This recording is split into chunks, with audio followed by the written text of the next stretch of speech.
बिस्मिल्लाहिर्रहमानिर्रहीम, अस्सलाम वालेकुम। आपको खुश आमदीद। मैं हूं सलमान मिर्ज़ा और आप देख रहे हैं मेरा YouTube channel sum up with Salman Mirza.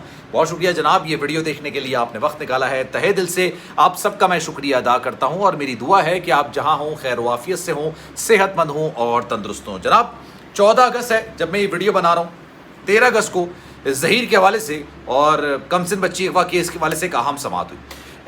इस समातों में अगर ओवरऑल देखा जाए, वैसे तो मैं वीडियो बना चुका हूं इस हवाले से, लेकिन ओवरऑल अगर देखा जाए तो ज़हीर को पै दर पै शिकस्तों का सामना करना पड़ा। जो एप्लीकेशन उसने दायर की, जो पिटीशन उसने दायर की, उसमें उसको सुबकी का सामना करना पड़ा, हजीमत का सामना करना पड़ा, शर्मिंदगी का सामना करना पड़ा। लेकिन जनाब एक मामला था जिस पर शायद किसी की नज़र नहीं गई, जो शायद सरफ नज़र हो गया, जिस पर किसी ने शायद ज़्यादा गौर नहीं किया। गुज़िश्ता रोज़ टाइम की किल्लत थी, इस वजह से मैं सारी चीज़ों को पढ़ नहीं सका। लेकिन आज जब मेरी नज़रों के सामने ये चीज़ें गुजरी तो मैंने 2 माहिर कानून से रब्ता किया और उनको बताया कि जनाब ऐसी ऐसी चीज़ हुई है। तो उन्होंने अपने ऐसे खदशात का इजहार किया है कि वाकई में ये केस काफ़ी हद तक ज़हीर के पलड़े में जा रहा है अगर इस मामले को सॉल्व नहीं किया जाता, जो मैं आपको बताने जा रहा हूँ। मामला बड़ा संगीन भी है, लेकिन मुझे समझ नहीं आया कि क्यों किसी ने इस हवाले से वीडियो भी नहीं बनाई, क्यों किसी ने इस हवाले से अपने तासुरात का इजहार भी नहीं किया। आपको याद होगा ज़हीर की जानिब से ये बार बार इसरार किया जा रहा है, उनके वकील की जानिब से इसरार किया जा रहा है कि 164 के तहत पुलिस की जानिब से कहा जा रहा है कि कमसिन बच्ची अगवा केस का दोबारा से बयान रिकॉर्ड करवाया जाए, क्योंकि वो माइनर है, इस वक्त चाइल्ड प्रोटेक्शन ब्यूरो में है और जब से वो कराची में आई है उसका किसी ने बयान रिकॉर्ड नहीं किया। एक बयान उसने लाहौर में रिकॉर्ड कराया था और एक पिटीशन उसने लाहौर में दायर की थी। वो दोनों चीज़ें मैं आपको बता देता हूँ, फिर आपको डिटेल में चीज़ें ज़्यादा बेहतर तौर पर समझ आएंगी। वो पिटीशन उसने एक दायर की तो उसने कहा था कि जनाब उस पर से ये केस ख़त्म किया जाए। उसने निकाह किया है, निकाह को वैलिड करार दिया जाए और वो ज़हीर के साथ रहना चाहती है, ज़हीर के साथ जाना चाहती है। और इसी हिसाब से उसने एक बयान भी रिकॉर्ड कराया। वो बयान जनाब कुछ ये था कि मैंने अपने पसंद से शादी की है, मैंने किसी की ज़ोर ज़बरदस्ती से शादी नहीं की, मुझे अगवा नहीं किया गया, मैं अपनी मर्ज़ी से घर से निकली। ये तमाम बातें उसने बाकायदा तौर पर मैजिस्ट्रेट के सामने अपने बयान में एतराफ़ की थी ये चीज़ें।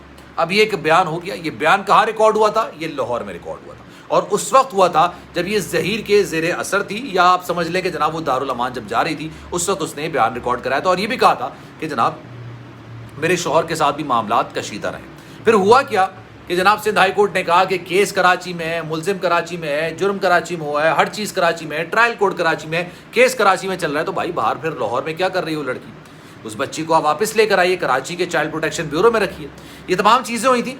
उसके बाद कल एक बड़ी दिलचस्प बात हुई उसके बयान के रिकॉर्ड के हवाले से, ये मैं आपको बताने जा रहा हूं। लेकिन जनाब आगे बढ़ने से पहले आपसे गुजारिश करूंगा, अगर आपने मेरा चैनल सब्सक्राइब नहीं किया है सलमान मिर्ज़ा ऑफिशियल, मेरे यूट्यूब चैनल को सब्सक्राइब ज़रूर कीजिए, बेल आइकन ज़रूर दबाइए। और अगर इस डिस्कशन का आप हिस्सा बनना चाहते हैं, इंस्टाग्राम पर मेरा अकाउंट है, अगर आप फॉलो करना चाहें salman.mrz को तो ज़रूर फॉलो कीजिए। अपना मैसेज रिकॉर्ड कराइए, कोई भी आपके जहन में सवाल है आप मुझसे पूछिए, मैं इंशाल्लाह आपके मैसेज का रिप्लाई भी करूंगा। माहिर कानून से तस्दीक करने के बाद आपको रिप्लाई भी करूंगा कि आपके जहन में जो सवाल है उसका जवाब क्या होना चाहिए। अब हुआ क्या, कल जनाब अदालत में फिर से 164 के तहत उस बच्ची का बयान रिकॉर्ड करने की बात की। जज की जानिब से दिलचस्प बात की गई, रिमार्क्स बड़े दिलचस्प दिए गए। उन्होंने जनाब की बात कही, उन्होंने कहा कि जनाब क्या बच्ची अपना बयान बदलना चाहती है? आज से पहले उसका बयान रिकॉर्ड नहीं हुआ। तो पुलिस की जानिब से बताया गया कि न जनाब, ये बयान लाहौर में रिकॉर्ड किया जा चुका है। फिर अदालत ने फिर सवाल किया कि जब आपने इसको बाजियाब कराया था तब दुआ का बयान क्या था? क्या वो अपने बयान से मुनहरिफ हो गई थी या उसने वही बयान दिया जो उसने अदालत में दिया था? पुलिस ने कहा जनाब उसने वही बयान रिपीट किया, या उसका मौक़िफ़ भी वही था, उसके जज्बात भी वही थे जो उसने अदालत के सामने बयान किए थे। तो अदालत ने कहा कि जनाब फिर दोबारा से बयान रिकॉर्ड करने की आखिर ज़रूरत क्या है? अच्छा, पुलिस ने जो अपनी प्रोग्रेसिव रिपोर्ट बनाई है उसमें भी कौन से बयान को हिस्सा बनाया जो कि उसने अदालत में, लाहौर की अदालत में जमा कराया। उसने ये कहा कि जनाब मैं ज़हीर के साथ जाना चाहती हूँ, मैंने पसंद की शादी की है, मुझ पर ज़ोर ज़बरदस्ती नहीं की गई, ना मुझे अगवा किया। पुलिस ने उस बयान की रोशनी में अपनी प्रोग्रेसिव रिपोर्ट में उसका बयान रिकॉर्ड करवाया, सारी चीज़ें की। लेकिन जब दोबारा बयान रिकॉर्ड कराने की बात की जा रही थी तो जनाब अदालत की जानिब से कहा गया कि दोबारा बयान रिकॉर्ड कराने की मंतक और लॉजिक है क्या? अगर वो अपना बयान बदलना चाहती है, वो बयान में कुछ एडिशन करना चाहती है तो सौ बिस्मिल्लाह आप करवा लीजिए, कोई मसला नहीं है। लेकिन अगर वो बयान वैसा ही है, बच्ची अपना बयान वैसे ही रखना चाहती है, तो फिर उसको रिकॉर्ड कराने की ज़रूरत क्या है? ये चीज़ जब मैंने पढ़ी सुनी, जो मुझे सारी डिटेल्स जब निकल कर सामने आई, तो मैंने फिर राब्ता किया। मेरे जहन में 2 खदशात आए कि जनाब ये तो फिर सीधा सीधा ज़हीर की तरफ नहीं जा रहा मामला। आपको क्या लगता है? उसने वहाँ पर ये बयान दिया था कि मैं ज़हीर के साथ रहना चाहती हूँ, میں اپنے ماں باپ کے ساتھ رہنا نہیں چاہتی. اس نے یہ بیان دیا تھا کہ میری پسند سے شادی ہوئی ہے, مجھے اغوا نہیں کیا گیا. یہ تمام باتیں اس نے وہاں پر عدالت میں بیان میں ریکارڈ کرائی تھی, اور پولیس نے اسی بیان کی روشنی میں اپنی پروگریسو رپورٹ تیار کی.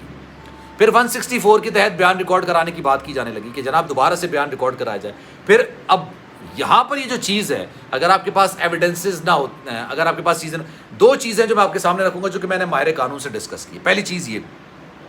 پہلی چیز وہ مائنر ہے, اس کے بیان کی اہمیت حیثیت ضرور ہے, لیکن اس میں اس کے والدین کا بیان مقدم سمجھا جائے گا کیونکہ وہ مائنر ہے. ابھی وہ ایسا بیان دینے کے قابل نہیں ہے جس کو تسلیم کیا جائے. مطلب اگر آپ مائنر ہوتے ہیں تو آپ کے بیان کی ایسی آپ کے بیان کی اتنی وقت اور اہمیت نہیں ہوتی, کیونکہ آپ اپنے والدین کے زیر اثر ہوتے ہیں, آپ اپنے والدین کے زیر اثر چل رہے ہوتے ہیں, اس وجہ سے اس کی اتنی ویلیو نہیں ہوتی ہے. لیکن یہ بات بھی ہے, ایک ماہر قانون نے یہ بھی کہا کہ جناب اگر اس نے بیان دوبارہ سے یہ دے دیا تو یہ کیس پورا تبدیل ہو کے ظہیر کے پاس چلا جائے, کیونکہ اس سارے معاملے میں ایویڈنسز ظہیر کے خلاف ہے, ہر چیز ظہیر کے خلاف ہے. لیکن جو مغویہ ہے, جس کو اغوا کیا گیا, وہ یہ بیان دے کہ مجھے اغوا نہیں کیا گیا, تو کیس ہی ختم ہو جاتا ہے. یہی بیان اس نے سندھ ہائی کورٹ میں دیا تھا, آپ کو یاد ہوگا. اس نے سندھ ہائی کورٹ میں بھی بیان دیا تھا, اس نے لاہور میں بھی یہ بیان دیا تھا. اس نے کہا تھا میں نے اپنی پسند کی شادی کی ہے, میں ظہیر کے ساتھ جانا چاہتی ہوں. اس وقت اس کی عمر, چونکہ پہلا میڈیکل جب ہوا تھا ایک ڈاکٹر کا تو 17 سال آئی تھی, تو عدالت نے کہا تھا, سندھ ہائی کورٹ نے کہ بھائی 17 سال آ گئی ہے, اب اس کی مرضی ہے, یہ والدین کے ساتھ جانا چاہے چلی جائے, کسی اور کے ساتھ جانا چاہے اس کے ساتھ چلی جائے, کوئی اس پہ اعتراض نہیں, کوئی روک ٹوک نہیں. اس لیے وہ ظہیر کے ساتھ واپس لاہور چلی گئی. پھر ایک میڈیکل بورڈ بنا, میڈیکل بورڈ بننے کے بعد 15 سے 16 سال اس کی عمر نکل کر سامنے آئی. پھر یہ معاملہ مائنر کی طرف چلا گیا, چائلڈ ریسٹرینڈ میرج ایکٹ کے تحت چلا گیا, وہاں پر یہ سارا معاملہ ہوا.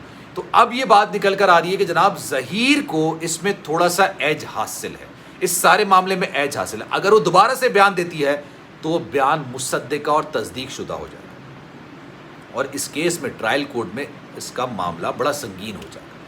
جناب اس پر آپ کی کیا رائے ہے؟ میں چاہوں گا کہ آپ کامنٹ سیکشن میں اپنی رائے کا اظہار ضرور کیجیے. سلمان مرزا کو دیجیے اجازت, زندگی رہی, صحت رہی اور آپ کی دعائیں رہی تو انشاءاللہ اگلی ویڈیو میں آپ سے پھر ملاقات ہوگی. جانے سے پہلے آپ سے گزارش ہے, اگر آپ نے چینل سبسکرائب نہیں کیا سلمان مرزا آفیشیل, میرے یوٹیوب چینل کو سبسکرائب ضرور کیجیے, بیل آئیکن ضرور دبائیے. خیال رکھیے گا اپنا, اللہ حافظ.